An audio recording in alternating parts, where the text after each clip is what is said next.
Most weeds don't take over your garden overnight. They start with one small plant that's easy to ignore. You tell yourself you'll pull it tomorrow. Then tomorrow becomes next weekend. Before long, it's spread into places you never planted it, competing with your vegetables, stealing water from the soil, and making every trip into the garden a little more frustrating. The worst part: some of the toughest weeds don't just grow fast. They have tricks that make them incredibly difficult to get rid of once they've settled in. Today, we're looking at 7 weeds that have earned that reputation, and why catching them early can save you a lot of work later. If you're new here, hit subscribe and turn on notifications. Every week, we share practical gardening tips to help you grow healthier plants and avoid the mistakes that cost gardeners time and harvests. Let's start with one that fools people every single year. Weed 1, Nutsedge. At first, nutsedge doesn't look like a problem. Most people mistake it for ordinary grass. That's exactly how it gets a head start. While you're walking past it day after day, the real plant isn't growing above the soil, it's growing below it. Every green shoot you can see is connected to tiny underground tubers that store enough energy to send up new plants again and again. That's why pulling it often feels pointless. You remove it on Saturday, feel good about the job, then wonder why another shoot appears in exactly the same spot a week later. It wasn't the same plant. It was another shoot from the underground network you never saw. The sooner you remove nutsedge, the better your chances of stopping it before those tubers multiply. Wait too long, and what looked like one harmless weed can quietly become dozens. And here's a fact that surprises a lot of gardeners.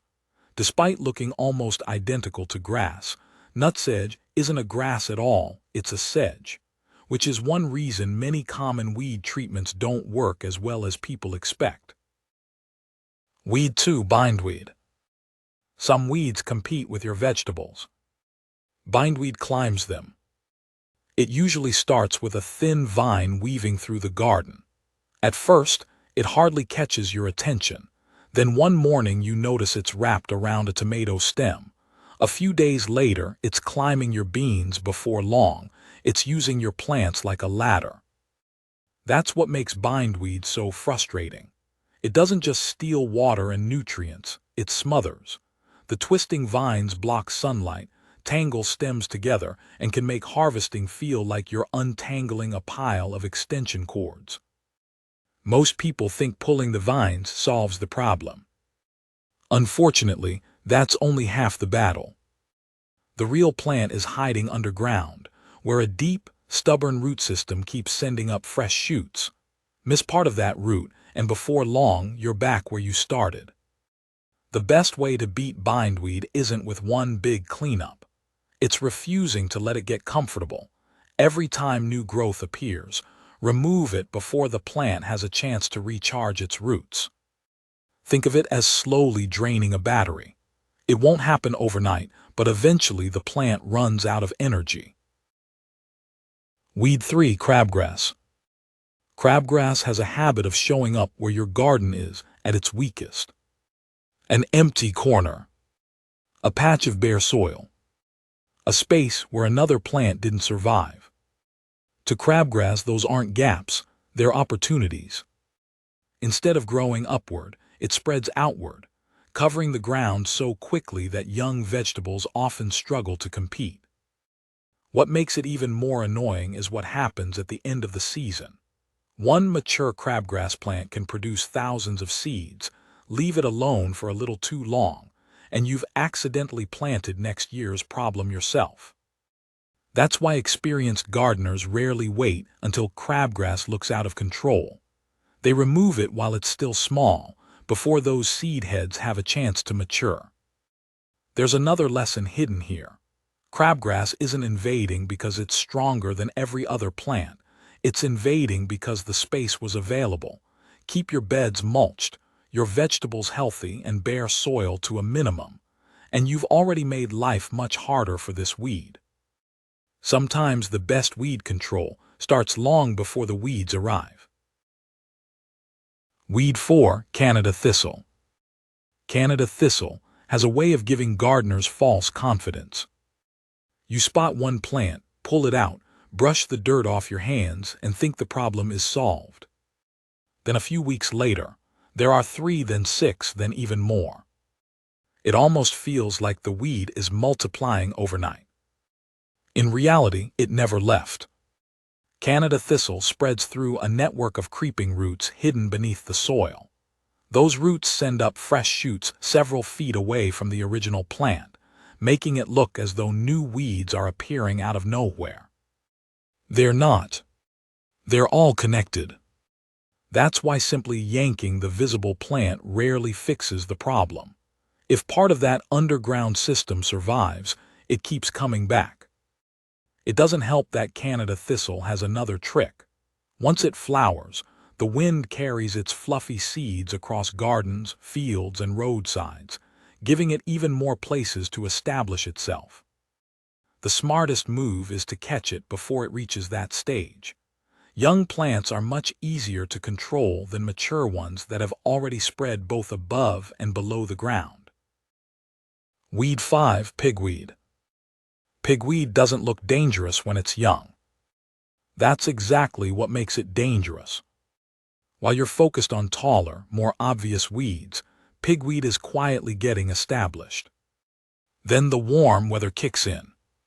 Suddenly, it shoots upward, overtaking nearby vegetables and casting shade where your crops need sunlight the most.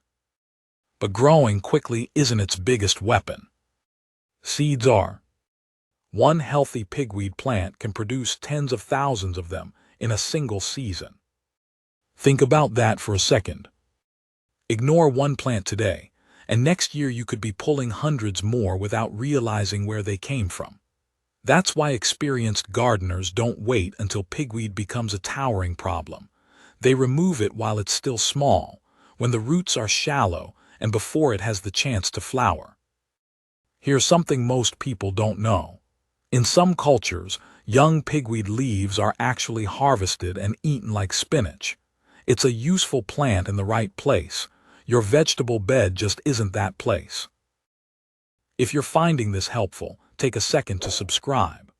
We post practical gardening videos every week to help you avoid common mistakes, grow healthier plants, and get more from every season. Now, let's look at a weed that's become so difficult to control that entire communities have spent years trying to get rid of it. Weed 6. Japanese knotweed. Some weeds are stubborn. Japanese knotweed is on another level. The strange thing is, it doesn't look threatening at first. With its tall stems and broad green leaves, some people even mistake it for an ornamental plant. That's a mistake you only want to make once. The real problem is happening underground. Japanese knotweed spreads through thick rhizomes that can travel several feet beneath the soil, sending up fresh shoots far from where the original plant was growing.